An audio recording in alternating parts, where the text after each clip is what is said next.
Baik, terima kasih atas kesempatan yang telah diberikan kepada saya. Perkenalkan, nama saya Nathaniel Liv Karel dengan NIM 240711101054. Saya merupakan seorang mahasiswa aktif di Fakultas Hukum Universitas Samratulangi. Nah, pada kesempatan kali ini saya akan membahas materi tentang perlindungan ketenagakerjaan. Apa sih itu perlindungan ketenagakerjaan? Secara umum, perlindungan ketenagakerjaan itu berarti segala upaya berupa tindakan, kebijakan, atau regulasi yang ditujukan untuk melindungi hak, keselamatan, kesejahteraan, dan juga martabat tenaga kerja dalam hubungan kerja agar tidak menjadi korban dari praktik yang merugikan atau tidak adil. Izin sebentar. Nah, dalam Undang-Undang Nomor 13 Tahun 2003 tentang Ketenagakerjaan, baik itu dalam pertimbangan ataupun dalam pasal pengantar, disebutkan bahwa perlindungan tenaga kerja dimaksudkan untuk menjamin hak-hak dasar pekerja serta menjamin kesamaan kesempatan dan juga perlakuan tanpa diskriminasi atas dasar apapun dalam rangka mewujudkan kesejahteraan pekerja dan keluarganya. Nah, jika kita sudah mengetahui apa sih itu perlindungan ketenagakerjaan atau perlindungan tenaga kerja, kita masuk saja langsung ke jenis-jenis perlindungan ketenagakerjaan. Nah, perlindungan tenaga kerja di Indonesia memang merupakan hal yang sangat penting untuk diperhatikan karena tenaga kerja itu merupakan aset aset yang sangat berharga bagi suatu negara, terutama Indonesia. Untuk itu, pemerintah Indonesia telah menetapkan berbagai jenis perlindungan tenaga kerja untuk memastikan kesejahteraan dan keamanan mereka. Nah, berikut saya akan memaparkan beberapa jenis-jenis yang saya ketahui. Nah, yang pertama itu ada perlindungan hukum. Perlindungan hukum bagi tenaga kerja di Indonesia telah diatur dalam Undang-Undang Nomor 13 Tahun 2003 tentang Ketenagakerjaan.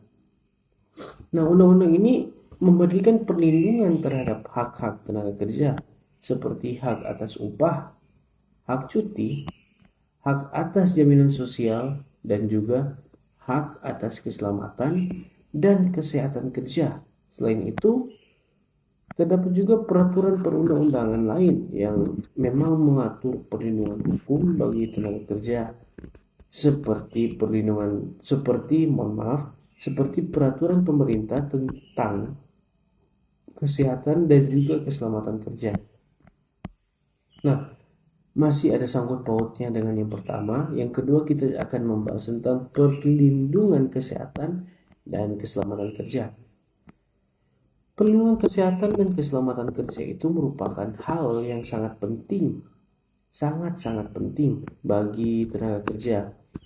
Nah, pemerintah Indonesia telah menetapkan berbagai peraturan untuk memastikan kesehatan dan keselamatan kerja tenaga kerja di Indonesia. Seperti peraturan Menteri Ketenagakerjaan tentang keselamatan dan kesehatan kerja. Selain itu, ada juga perusahaan yang memang sudah wajib, bukan mewajibkan, tetapi sebuah perusahaan itu memang sudah wajib menyediakan fasilitas kesehatan dan juga keselamatan kerja bagi para tenaga kerjanya, seperti untuk pengimplementasian secara nyata, perusahaan bisa menyediakan alat-alat perlengkapan kerja atau alat-alat perlengkapan keselamatan kerja, dan juga bisa menyediakan pemeriksaan kesehatan berkala dan juga mungkin pelatihan keselamatan kerja. Dan yang ketiga itu ada perlindungan upah. Perlindungan upah memang bagi tenaga kerja diatur dalam Undang-Undang Ketenagakerjaan. Nah, undang-undang ini menetapkan bahwa setiap tenaga kerja berhak atas upah yang layak, dan sesuai dengan ketentuan peraturan perundang-undangan. Selain itu, terdapat juga peraturan lain yang mengatur tentang upah, seperti peraturan pemerintah tentang upah minimum. Nah, yang keempat ada perlindungan jaminan sosial. Perlindungan jaminan sosial bagi tenaga kerja diatur dalam Undang-Undang Nomor 40 Tahun 2004 tentang Sistem Jaminan Sosial Nasional. Nah, undang-undang ini memberikan perlindungan terhadap tenaga kerja dalam hal jaminan pensiun, jaminan sosial, jaminan kesehatan, jaminan kecelakaan kerja, dan juga jaminan hari tua. Selain itu, pemerintah juga sebenarnya telah menetapkan berbagai peraturan terkait dengan jaminan sosial, seperti peraturan pemerintah tentang program jaminan kesehatan nasional. Dan yang kelima atau yang terakhir di bagian jenis-jenis ada perlindungan terhadap anak buruh. Wah, ini sangat menarik. Memang perlindungan terhadap anak buruh telah diatur dalam Undang-Undang Ketenagakerjaan dan juga Undang-Undang Nomor 23 Tahun 2002 tentang perlindungan anak. Nah, undang-undang ini melarang penggunaan anak sebagai tenaga kerja di bawah umur yang ditetapkan.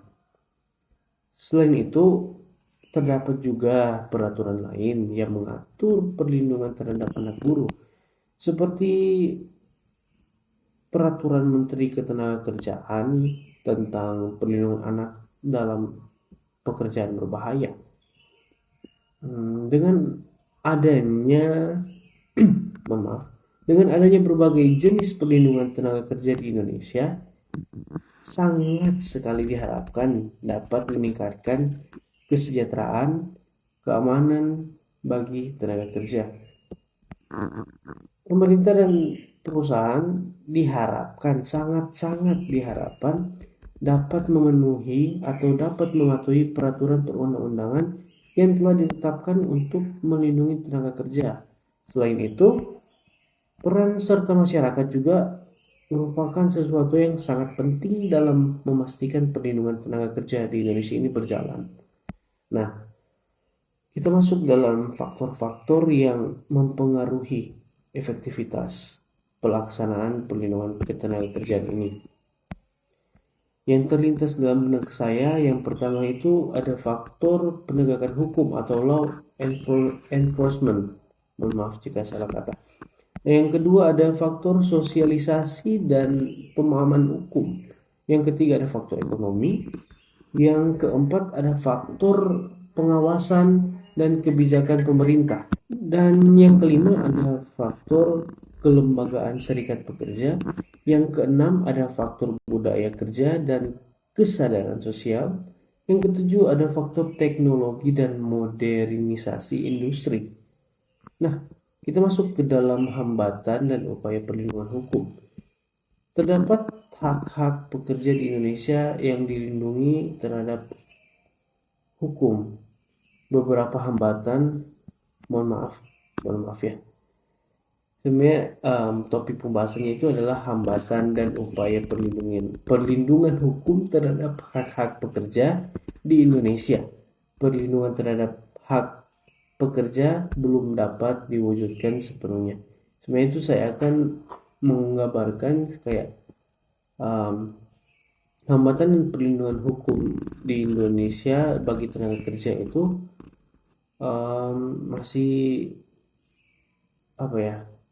masih belum diwujudkan sepenuhnya, karena beberapa hambatan permasalahan masih ditemukan. Contoh saja faktor regulasi.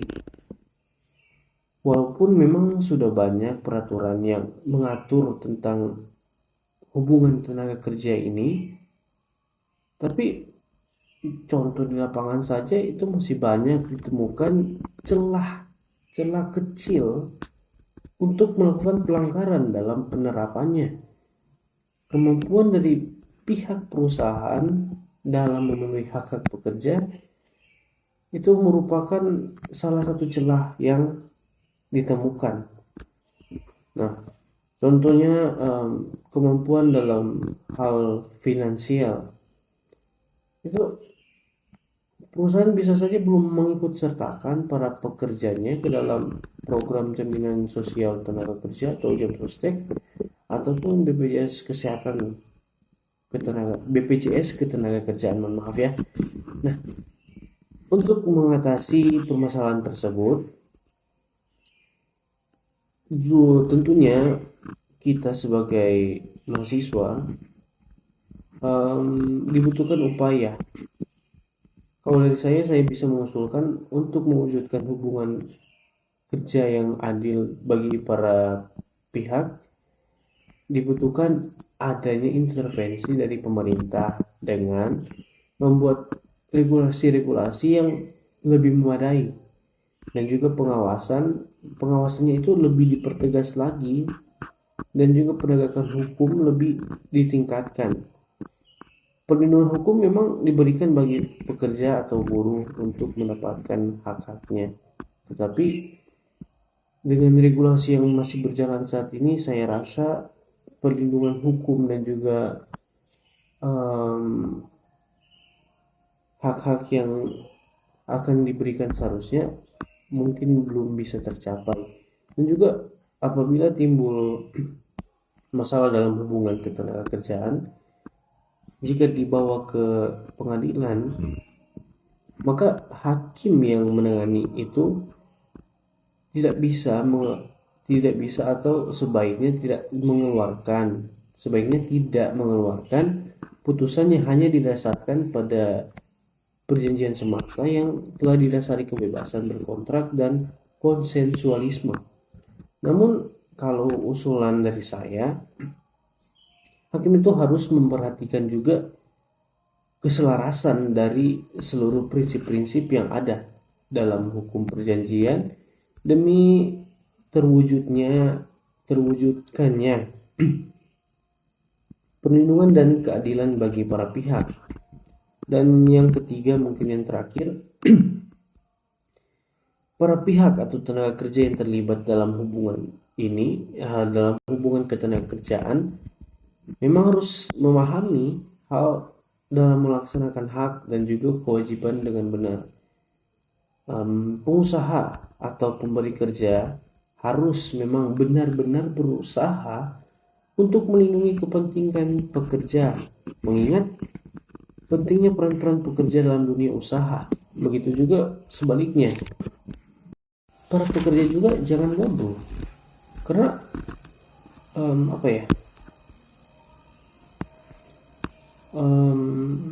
pekerja dan pengusaha itu dia sama-sama saling membutuhkan, sehingga jika ada satu pihak yang tidak mengetahui atau tidak benar-benar memahami tentang apa itu perlindungan tenaga kerja, atau tidak memahami hak-hak masing-masing ataupun kewajiban, ya akan gagal tentunya.